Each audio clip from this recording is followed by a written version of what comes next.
Bienvenidos señores y señores a su programa Tiempo de Renovación. Hoy contamos con la presencia de José Manuel Brito. ¿Cómo estás? Muy bien. Y el señor Pantaleón María, los cuales vamos a abordar los temas de interés que están sucediendo en República Dominicana y el mundo. En este caso, hoy nos enteramos de buenas noticias. Eso, debo comenzar así, con buenas noticias. El Ministerio de Deporte que está anunció ayer en el Palacio Nacional que le van a dar 10 millones de pesos a los deportistas que ganen medalla de oro en las Olimpiadas, que le van a dar 6 millones de pesos al que gane plata en segundo lugar y 4 millones de pesos a los que ganen bronce. Pero además a los entrenadores le van a dar, los entrenadores de los deportistas que ganen medalla, le van a dar 2 millones para oro, 1 millón para plata y 500.000 para bronce. Es decir, es algo importante que República Dominicana está avanzando en términos deportivos, y el incentivo a los deportistas, que decía el ministro de Deporte, que no solamente los peloteros son millonarios, que también los deportistas de alto rendimiento, ellos le van a dar muchos recursos a los que ganen medalla de oro. Países como Italia y otros países solamente le están dando, incluso le están ofreciendo menos que nosotros. Está en $123.000 el oro en Italia, y 60.000 y 50.000 en bronce. Entonces es algo importante, es una buena noticia para esa familia de esos deportistas y para el pueblo dominicano, que se va a regocijar cuando ganemos medalla en las Olimpiadas allá en Londres. En Londres, sí, exactamente. ¿Sabe una cosa? Es interesantísimo, es muy interesante eso, porque ahora el ser un destacado deportista no solamente gana dinero si va a las grandes ligas, o va a jugar la pelota rentada, o el béisbol, o la otra, el baloncesto, sino también que si es un buen atleta en República Dominicana, tiene la oportunidad de comprarle la casa a su mamá, de comprar su carro y continuar por ahí desarrollándose. La mayoría de los deportes de competencia olímpica no son rentados, no pertenecen a competencia de renta. En Panamá, ese incentivo que van a hacer. En Panamá existe una ley que le da garantía de por vida a todo atleta que lleve una medalla de oro, por ley. Muy interesante. Sí, o que obtenga, por ejemplo, en el caso de lucha, de boxeo o algo así, una corona. Bueno, pues aquí entonces obtenga una corona, también le dan tiene una garantía de por vida del Estado, para lo cual le da la facilidad de que no bajen de las alturas a aquí los boxeadores que han muerto en la miseria, ojalá pudieran hacer eso también con los artistas y los cantantes y la cosa, pudiera haber algo, porque es lamentable que personas que han alegrado la vida, que han puesto a uno a vibrar de emoción mirándolo, haciendo las cosas, y que después tú lo veas. Pero en los últimos tiempos ha mejorado mucho eso, porque el Estado le ha dado por decreto pensiones a los artistas que fueron en algún momento muy escuchados, muy por la hora en estos días. Pero se recuerden de que es una decisión que dice una discreción del presidente de la República, no una ley ni ninguna. Exacto, pero hemos avanzado, como le decía, porque en la gestión del presidente Leonel Fernández, recuérdese que a Félix Sánchez se le dio un apartamento allá en el Malecón, un apartamento muy costoso ahí en la torre. El primer medallista. Sí, pero también a Félix Díaz también se le dio una casa y le dieron, creo que fue en 4 millones de pesos o 3, no recuerdo cuánto. Y se ha ido avanzando poco a poco. Ojalá eso estuviera como tú dijiste. También, pero también a esos deportistas también el Estado le ha garantizado empleo luego que ellos dejan de pertenecer. Inclusive el propio ministerio de Deportes recoge a muchos deportistas que fueron de alto rendimiento y que ya han dejado el deporte y que son empleados y funcionarios. Ahora lo que no le debemos recomendar a ellos, los que van a recibir ese dinero, primero que ganen, eso sería importante. Y segundo, que ahorren. Muy bueno, que es el tema que vamos a entrar ahora. Lo que los deportistas que ganen medalla de oro y de plata, que ese dinero no empiecen a consumirlo y a despilfarrarlo, sino que lo inviertan en cosas productivas. Sí. Como dice ahora mismo la superintendencia de bancos, que los dominicanos están aprendiendo a ahorrar, que están ahorrando mucho, están creciendo mucho los ahorros individuales de los dominicanos, y que los préstamos también han ido creciendo, pero la dirigente empresarial que también le hizo la sugerencia a la Defensoría del Consumidor, también dijo que era bueno que los dominicanos ahorraran, pero que hicieran Ligia Bonetti, ¿qué te refieres? Que hicieran no recuerdo, fue Valiente, ¿cómo se llama? Así hay una Valiente, y también Ligia Bonetti, que fue la que hizo la sugerencia a doña Altagracia, que vamos a hablar de eso. Entonces, ella decía que es bueno que el dominicano ahorre, pero que los préstamos que se ha visto, que han hecho en la banca, ha sido para el consumo. Sí. Es decir, para comprar vehículos, para comprar casas, para comprar lujos, para comprar cosas diversas, y que no son inversiones en cuestiones productivas. Es decir, ella llamaba la atención, y tiene razón, de que el dominicano debe tomar préstamo o ahorrar para emprender negocios, para emprender nuevas empresas, para emprender cosas que sean productivas, que lo lleven a crear empleo, a producir bienes y servicios en República Dominicana, para que así el país ahorre de una forma más pueda ahorrar. Perfecto, además, te voy a decir, hay que tener sentido cuando se toma un préstamo. Porque si tú tomas un préstamo en un banco, sabes, lo primero que tiene que saber es que tiene que pagarlo. ¿De dónde lo va a pagar? Primero lo tiene que pagarlo. Sí. Si lo invierte en muebles, si lo invierte en cuestiones no reproductivas, que no reproducen el capital ni la inversión, entonces cuando tú tengas que pagar, necesariamente o tienes que devolver lo que cogiste, o te queda con el crédito totalmente dañado. Y tienes que pagar más porque hay que pagar la tasa de interés. Ahora, si tú hiciste así, cogiste un préstamo, invertiste también, que invierta en una buena cama, en unos buenos muebles, o qué sé yo, regulares, y la otra parte la invierta en algo que sea reproductivo, entonces tú tienes con qué pagar tu préstamo, y con qué también, y te quedará como ganancia lo que compraste de inmueble o de muebles. Sí, la conducta del prestatario. Sí. La conducta del prestatario es la que mueve a la banca. Sí. La banca se ha encontrado de que presta a gente que casi en realidad no tanto lo necesitan, sino aquellos que aseguran la devolución con lo que ya tienen, no con lo que van a producir, sino con lo que ya producen antes de tomar el préstamo. Es hacia eso que van dirigidos esos son los que califican. Sí, en la mayoría de los casos.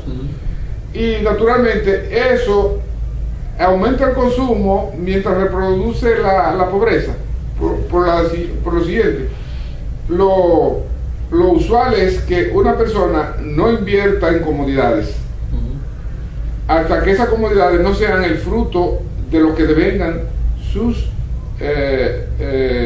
inversiones. De una renta que le entra dinero. Sí, sus inversiones de negocio, lo que sea, es decir, no invierta en comodidades. Para poner un ejemplo, muy característico aquí estaba, era siempre digno de ver el pulpero Banilejo. Sí. El pulpero Banilejo, una tradición muy buena. Sí, el pulpero Banilejo casi nunca compraba el local a donde estaba trabajando. No, casi siempre lo tenía alquilado, sí. Él y vivía en una casa alquilada, no compraba una casa. Es decir, hasta que su negocio no le producía para tener esa casa y esa comodidad, él no hacía lo que nosotros hacemos, coger el préstamo para hacer la casa y la comodidad y después salía a buscar cómo pagarlo. ¿Cómo pagar? No, él lo hacían al revés, buscaba cómo producir y luego que ese negocio le estaba produciendo lo suficiente y ya le quedaban ingresos que no lo estaba necesitando para el negocio. Eso lo comenzaba a utilizar en las comodidades.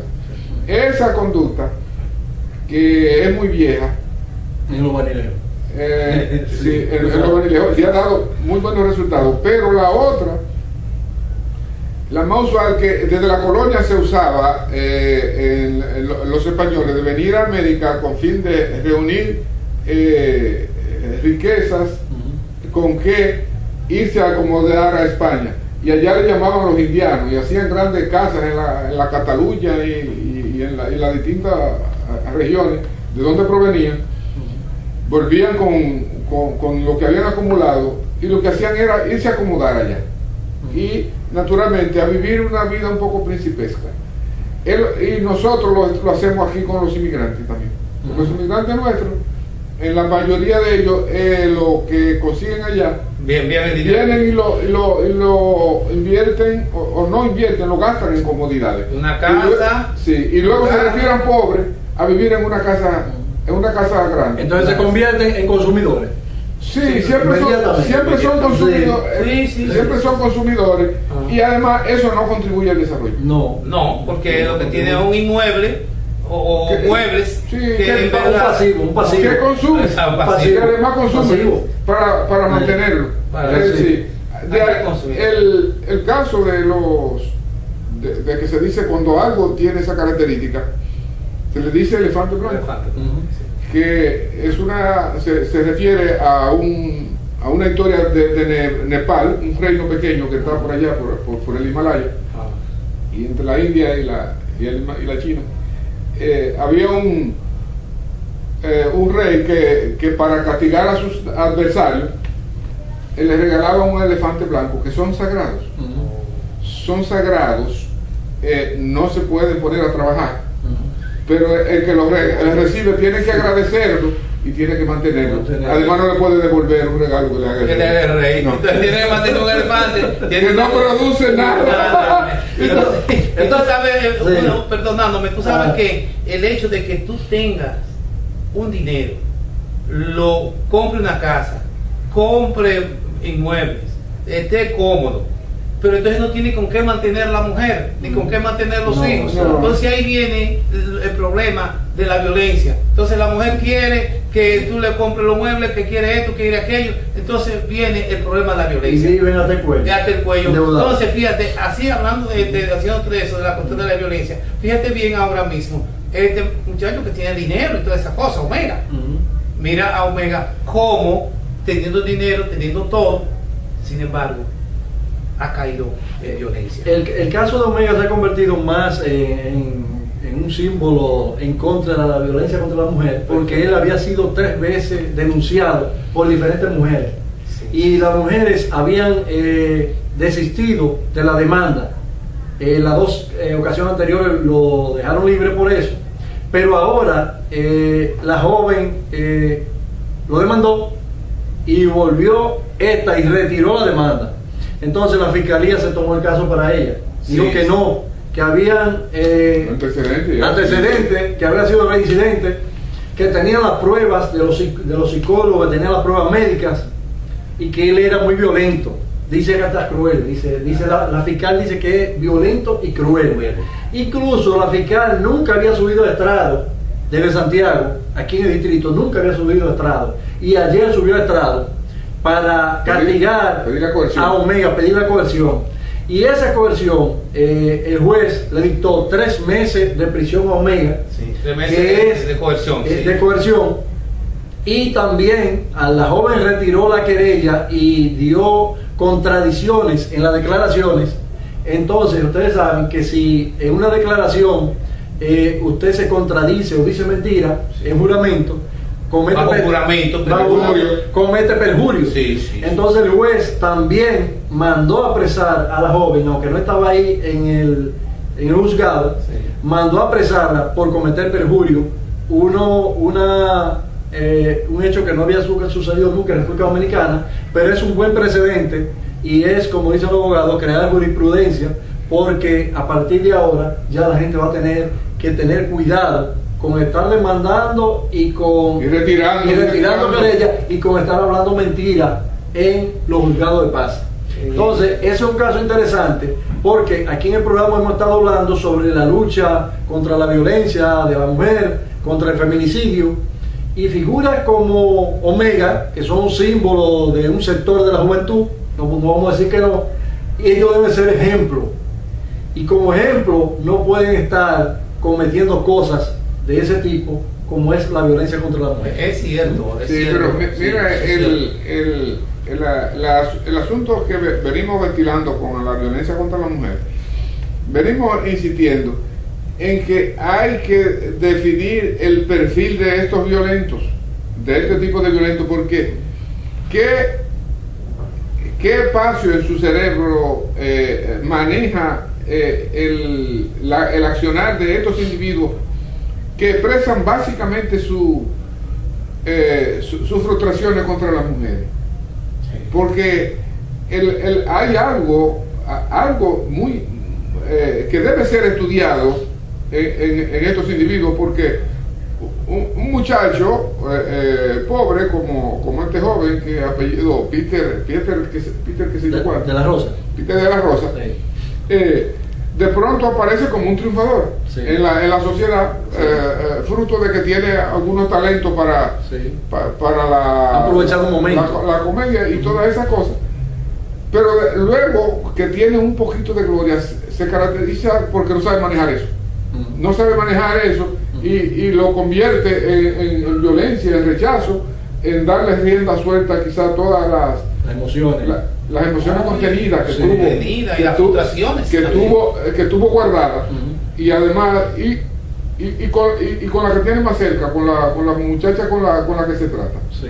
Es decir, la justicia no se debe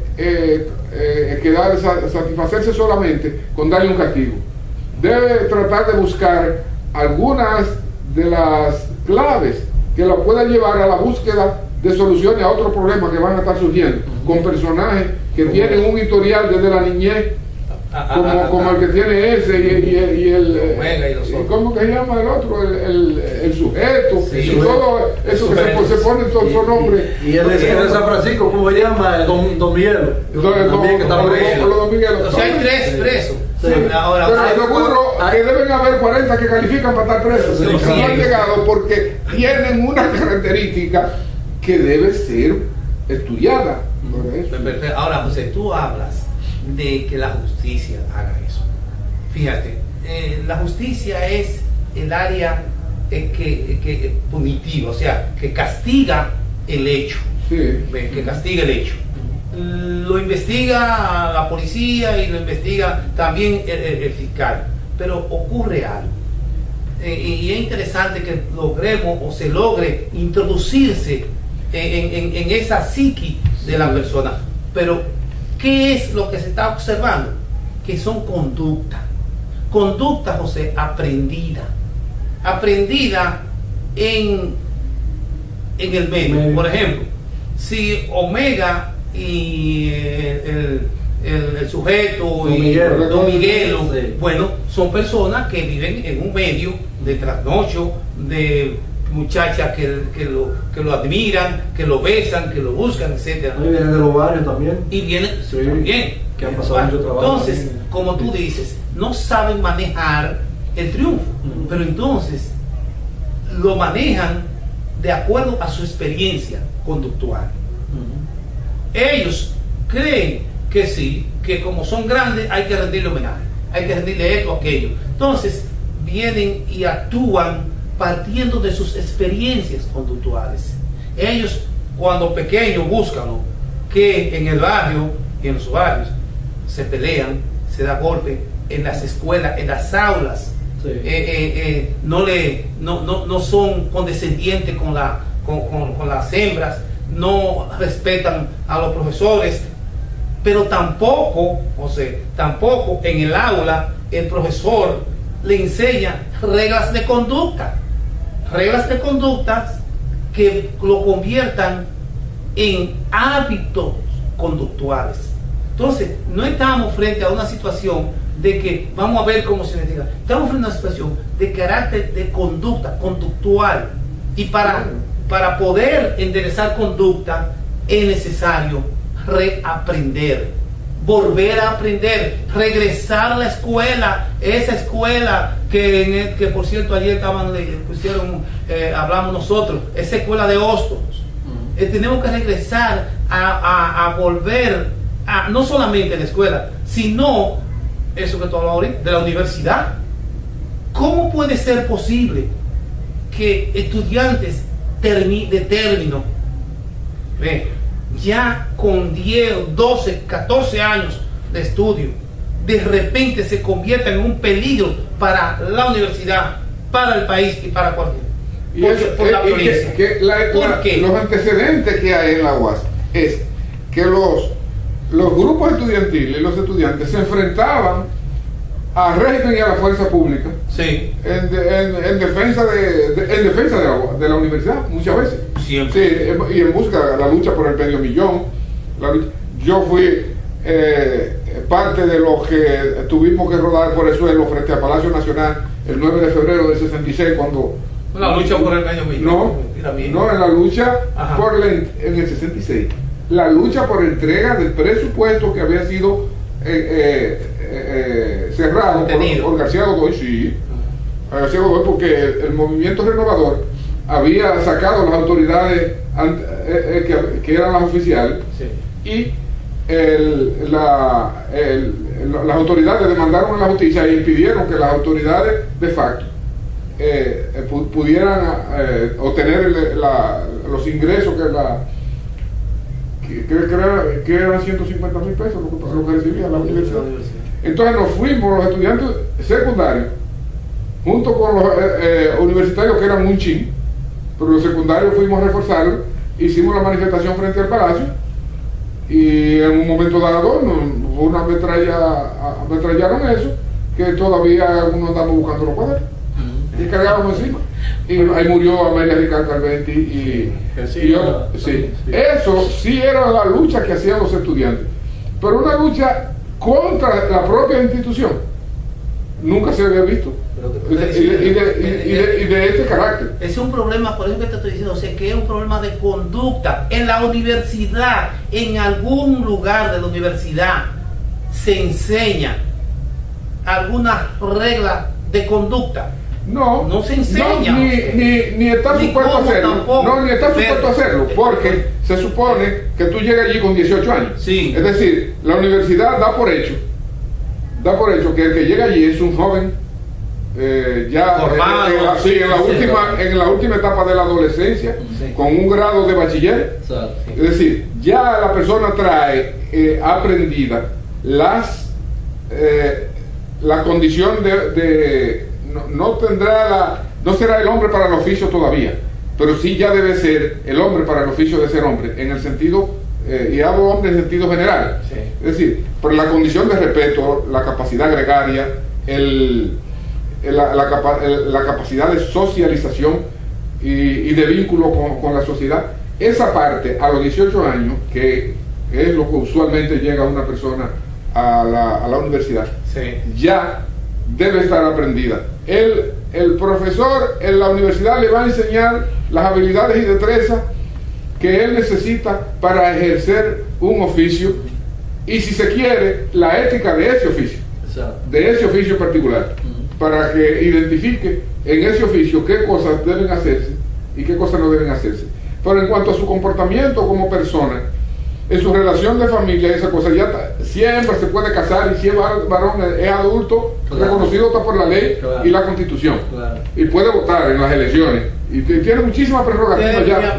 Sí, es decir que la universidad tiene poco que hacer, aunque lo quisiera, porque ya el individuo está o formado o deformado. Por lo regular está deformado. Bueno, entonces, yo te voy a decir lo siguiente. Quiere decir que habrá que incluir en lo que yo estoy pensando a las universidades para volver a reeducar a las personas en hábitos, en conductas, en buenos modales, en buena forma. Y tú sabes, que nosotros tuvimos tiempo de bregar con personas sobre 18 años, bandoleros, ahí en escuela que nos dirigíamos, Sí. que eran bandas. Y te voy a decir, nosotros logramos a través del proceso de socialización y de conocimiento y de lograr inculcarle hábitos, reglas, a que regresaran a una conducta, es más que todavía tú lo encuentras y es ejemplar, de manera que eso de Omega, eso de San Francisco de Macorís, ¿verdad? Del sujeto, eso, esa violencia es imitada, y la sociedad va a tener necesariamente que buscar las razones desde diferentes puntos de vista para que se regrese otra vez a lo que era. Pero empezar desde abajo, En la intermedia. En el caso de la universidad hay unas declaraciones de La primaria. hay unas declaraciones de la ministra de Educación Superior, donde ella hace prácticamente una solicitud, una sugerencia, Sí, una sugerencia, no lo solicitó formalmente, pero dijo que personas que tienen más de 10 o 12 años, 15 años hasta 20 años. ajá, que la universidad debe ya suspender, reducir, abrir espacio para otros en el espacio que están ocupando esas personas, porque una de las características de las personas que tienen ese tiempo es el poco interés por los estudios. Entonces una casa que es una Poco casa, interés, ¿no? Ninguno, con 20 años Entonces, en una facultad. en una casa de estudio, cuya la misión principal de esa institución es precisamente preparar personas, hay gente que están ocupando los espacios sin estudiar, no tiene ningún sentido. Los que están ahí dentro de Ahora, ¿quiénes son los culpables deteriorando de el eso? ambiente. ¿Quiénes son los culpables de eso? ¿Quiénes son los que están permitiendo que exista una situación de esa característica?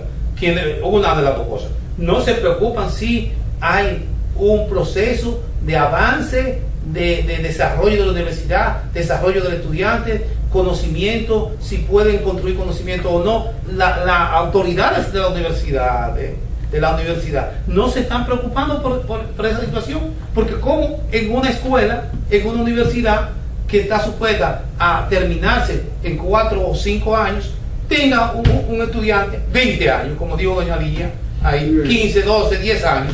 Entonces, ¿quién es el culpable? un individuo, no un estudiante, un individuo. Bueno, ya Sí. no serán estudiantes. Pero que se revisen los casos, Bueno, sí. porque a veces hay gente que trabajan y quizás no pueden coger 3 Pero 20 años no. pueden coger 100 materias, 20 años no. depende. Y el mal de Que revise los casos, y el rector que sanee la universidad, que baje la nómina, que el rector revise todos los gastos innecesarios para la Universidad Autónoma de Santo Domingo y que se hagan inversiones en los estudiantes y en investigación en la Universidad Autónoma de Santo Domingo antes de pedir aumento del presupuesto de la Universidad Autónoma de Santo Domingo al gobierno.